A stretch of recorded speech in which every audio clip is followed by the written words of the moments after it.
با سلام. امروز میخوایم آموزش قدم به قدم وب فرم زدن به سفارت کانادا رو برای پیگیری پرونده توریستیمون انجام بدیم که ببینیم به چه نحوی هست.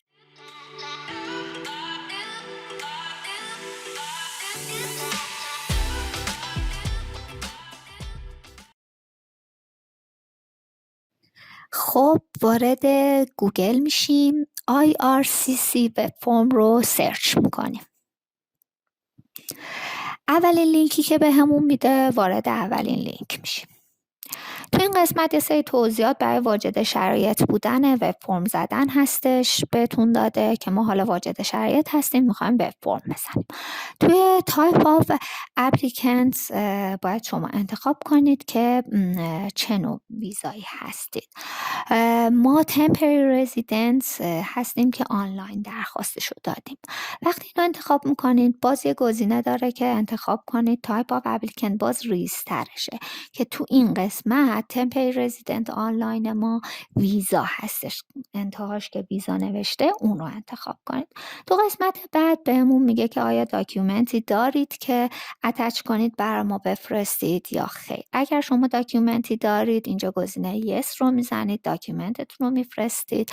اگر نه اینجا گزینه نو رو میزنید، چون ما ویزای توریستی یا هم ویزیتوریمون رو میخوایم پیگیری کنیم، داکیومنتی نداریم، فقط میخوایم پیگیری کنیم. وقتی گزینه نو رو میزنیم یک کادر اینجا به ما میده که 1500 کاراکتر میتونیم توش بنویسیم که به انگلیسی میتونیم توضیح بنویسیم که ما توی چه تاریخی بایومتریک کردیم، تو چه تاریخی سابمیت کردیم و میخوایم پیگیری کنیم. برای اینکه حالا وقت گرفته نشه من اینجا یه تمپلیت آماده گذاشتم که توش نوشتم به فرض مثالی گذاشتم که تو این تاریخ سابمیت کردن، تو این تاریخ بایومتریک کردن و هنوز نتیجه اعلام نشده با اینکه پروسسینگ تایمشون تموم شده و از آفیسر درخواست پیگیری و اعلام نتیجه مثبت رو دارم که حالا اگر خواستید اینو انتهای ویدیوی یوتیوب هم براتون میذارم. خب حالا میایم به قسمت های بعدی که اپلیکنت اینفورمیشن هست، یعنی اینفورمیشن باید وارد کنید که فامیلی نیمتونه، فامیلیتونه، اسم کوچیکتون، گیون نیمتونه، ایمیل ادرستونه که حتما اینجا اون ایمیل ادرسی باشه که باهاش اپلیکیشن رو ثبت نام کردید که قرار سفارت با اون باتون ارتباط داشته باشه.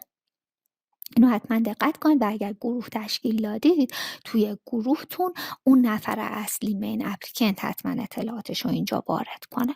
حالا ماه و سال تولدتونه که اول سال تولده، بعد روز تولده، بعد ماه تولد. اینو دقت کنید که درست بزنید، بر حسب عادتمون اشتباه نزنیم، مثل ما نیست، اینا روز و وسط میذارم. بعد حالا میگه کشوری که توش به دنیا اومدید رو انتخاب کنید. اینجا توی گزینه‌هایی که بهتون میده کشور ایران رو انتخاب میکنید.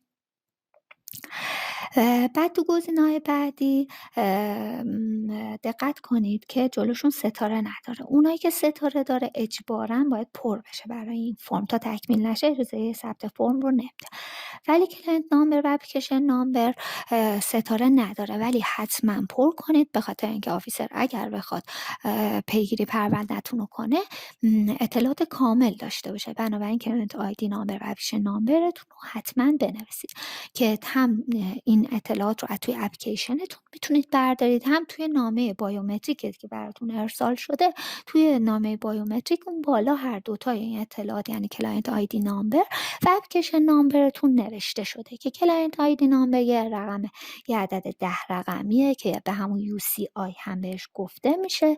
اپلیکیشن نامبر یک حروف داره، بعد انتهاش 9 تا رقم هستش که این اطلاعات رو حتما وارد کن. تلفن و موبایل چون ستاره نداره خیلی هم واجب نیست و ارتباط خاصی با ما نمیتونن بگیرن، ازش میگذریم و میریم قسمت بعدی.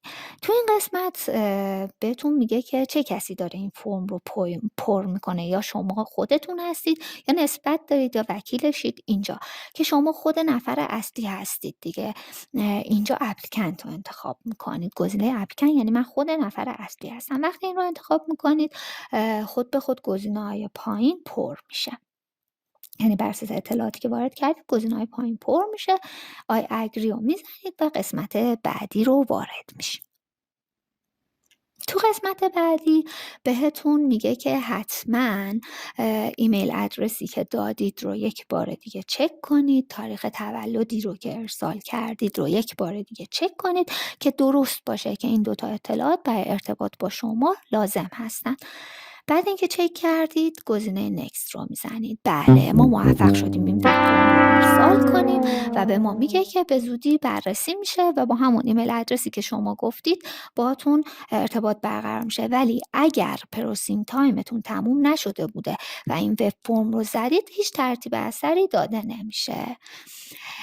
در صورتی که دوست داشتید این آموزش رو حتما سابسکرایب رو بزنید.